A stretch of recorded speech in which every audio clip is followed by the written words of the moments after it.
നമസ്തേ, എൻ്റെ പേര് അനിക. 4ാം ക്ലാസ്സിൽ പഠിക്കുന്നു. ഔഷധങ്ങളായി ഉപയോഗിക്കുന്ന 10 കേരളീയ നാട്ടുപുഷ്പങ്ങളാണ് ദശപുഷ്പങ്ങൾ. അതിലോരോന്നിനും ഓരോ ദേവതകളുമായി ബന്ധമുണ്ട്. കർക്കിടക കന്നിയിൽ ഒഴിച്ചുകൂടാനാവാത്തതാണ് ദശപുഷ്പങ്ങൾ. അതിലൊന്നാണ് കറുക. കറുകയുടെ ദേവത ആദിത്യനാണ്. ഗണപതി ഹോമങ്ങളിലും മാല കെട്ടാനും ഇത് ഉപയോഗിക്കും. ബലികർമ്മങ്ങളിലും പൊതുവായി ഇത് ഉപയോഗിക്കും. ബുദ്ധിവികാസമില്ലാത്ത കുട്ടികൾക്ക് കറുക നീര് വളരെ ഫലപ്രദമാണ്. നട്ടലിനും തലച്ചോറിനും ഞരമ്പുകൾക്കും ഉണ്ടാകുന്ന രോഗങ്ങൾക്ക് വളരെ ഉപയോഗപ്രദമാണ് കറുക. നന്ദി, നമസ്കാരം. ഹലോ കൂട്ടുകാരെ, ഞാൻ ഇന്നിവിടെ പരിചയപ്പെടുത്താൻ പോകുന്നത് ദശപുഷ്പത്തിലെ ഈ ചെടിയാണ്. ഈ ചെടിയുടെ പേര് കൃഷ്ണകാന്തി എന്നാണ്. ഈ ചെടിക്കൊരു പൂവുണ്ട്. അതിന്റെ കളർ നീലക്കളർ. ഇത് ഏറെ ഔഷധ ഗുണമുള്ളതാണ്. തലേ തേക്കാനും ബുദ്ധിക്കും ഇത് നല്ലതാണ്. Thank you. നമസ്തേ, എൻ്റെ പേര് കവി രമേശ്. ഞാൻ 4ാം ക്ലാസ്സിൽ പഠിക്കുന്നു. ദശപുഷ്പങ്ങളിൽ ഒന്നായ തിരുതാളിയെ കുറിച്ച് നമ്മൾക്ക് പരിശോധിക്കാം. കേരളത്തിൽ കർക്കടക മാസത്തിൽ ഏറെ പ്രാധാന്യമുള്ള ദശപുഷ്പങ്ങളിൽ പ്രധാനപ്പെട്ട ഒന്നാണ് തിരുതാളി. ഹൃദയാകൃതിയിലുള്ള പച്ച ഇലകളും വെളുപ്പോ നേരിയ പർപ്പിൾ നിറമോ ഉള്ള മനോഹരമായ പൂക്കളുമാണ് തിരുതാളിക്കുള്ളത്. മുടിയുടെ ആരോഗ്യത്തിനും ത്വക്ക് രോഗങ്ങൾക്കും ഇത് ഉപയോഗിക്കുന്നു. ഒരു ആയുർവേദ ഔഷധ ചെടിയാണ് തിരുതാളി. ചെറുതാളി എന്നും പേരുണ്ട്. ചുറ്റി തിരുതാളി എന്നും ചില ഭാഗങ്ങളിൽ ഈ ചെടി അറിയപ്പെടുന്നു. ഇലയുടെ മധ്യഭാഗത്തുള്ള അടയാളമാണ് ഈ പേരിന് കാരണം. ഇതിന്റെ പൂവ് കാലത്ത് വിരിഞ്ഞ് ഉച്ചയോടെ കൂമ്പുന്ന ഒന്നാണ്.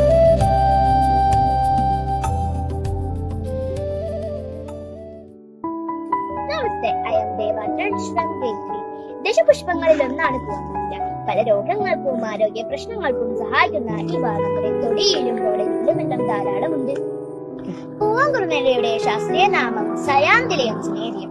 ഇംഗ്ലീഷിൽ ലിറ്റിൽ അയൺ വീഡ് എന്നും സംസ്കൃതത്തിൽ സഹദേവി എന്നും ഇവ അറിയപ്പെടുന്നു. ഇവയ്ക്ക് ഇളം വയലറ്റ് പൂവുകളും ചെറിയ ഇലകളും മൃദുവായ തണ്ടുകളുമാണ് ഉള്ളത്. ആന്റി ഓക്സിഡന്റ് ഗുണങ്ങളാൽ സമ്പുഷ്ടമാണ് പൂവാങ്കുരുന്നില. പനി, ചുമ, ജലദോഷം എന്നിവയുടെ ചികിത്സയ്ക്ക് ഉപയോഗിക്കുന്നു. മൈഗ്രൈൻ പ്രശ്നങ്ങൾക്കുള്ള നല്ലൊരു മരുന്നാണ്. കണ്ണിന്റെ കാഴ്ചയ്ക്ക് ഏറെ നല്ലതാണ്. കൺമഷി ഉണ്ടാക്കാനും ഇത് ഉപയോഗിക്കും. ഇതിന്റെ ഇലയും വേരും പൂവുമെല്ലാം തന്നെ ചികിത്സയ്ക്കായി ഉപയോഗിക്കുന്നു. Thank you. എൻ്റെ പേര് അൻഷിക. ദശപുഷ്പങ്ങളെ കയ്യോന്നിയെ പറ്റി നിങ്ങൾ കേട്ടിട്ടുണ്ടോ? ഇതാണ് കയ്യോന്നി. ഇതിന്റെ സംസ്കൃത നാമം ഭൃംഗരാജ് എന്നാണ്. കയ്യോന്നിയുടെ ദേവത ശിവനാണ്. ഇത് ചൂടുമ്പോൾ പഞ്ചപാപങ്ങളും ഇല്ലാതെയാകുമെന്നാണ് വിശ്വാസം. നമ്മുടെ നാട്ടിലെ പാടത്തും പറമ്പുകളിലും ധാരാളമായി കണ്ടുവരുന്ന ഔഷധ സസ്യമാണിത്. മുടി വളർച്ചയ്ക്കും കാഴ്ചശക്തി വർധനവിനും ഇത് ഉപയോഗിക്കും. നമസ്തേ, എൻ്റെ പേര് ദേവിനന്ദന. 4ാം ക്ലാസ്സിൽ പഠിക്കുന്നു. ഇന്ന് ഞാൻ ഇവിടെ പറയാൻ പോകുന്നത് മുക്കുറ്റിയെ കുറിച്ചാണ്. ആയുർവേദത്തിൽ ദശപുഷ്പങ്ങൾ പെടുന്ന സസ്യമാണ് മുക്കുറ്റി. പാതയോരങ്ങളിലും പറമ്പുകളിലും തണലുള്ള പ്രദേശങ്ങളിലും ഈ സസ്യം കാണാവുന്നതാണ്. 5 ഇതളുള്ള മുക്കുറ്റിയുടെ പൂവുകൾക്ക് മഞ്ഞ നിറമാണ്.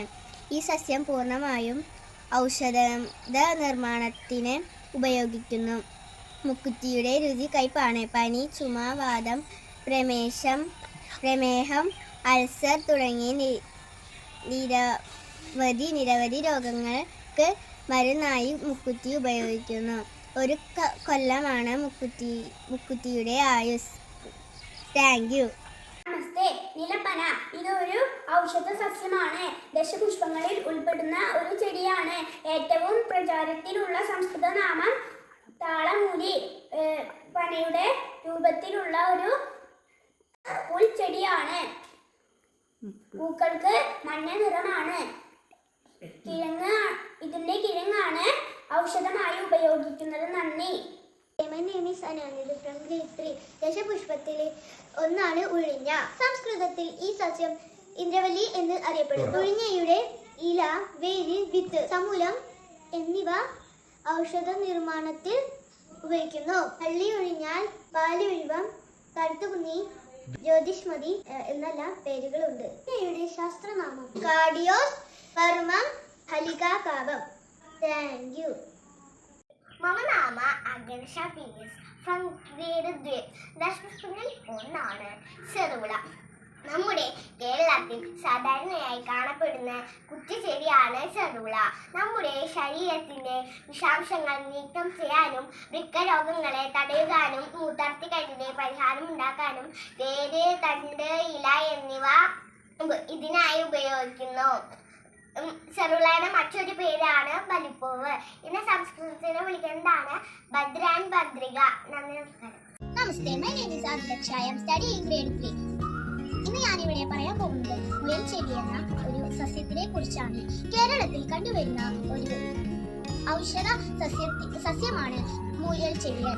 ഈ സസ്യത്തിന്റെ ഇലകൾ മുയലിന്റെ ചെടിയോട് സാദൃശ്യമുള്ളതാണ്. ഇത് ഒരു പാഴ്ചെടിയായി കാണപ്പെടുന്നു. തലവേദനയ്ക്കുള്ള പച്ചമരുന്നും കൂടിയാണ് ഇവ. ഇതിന്റെ സംസ്കൃത നാമം ശശശ്രുതി. Thank you.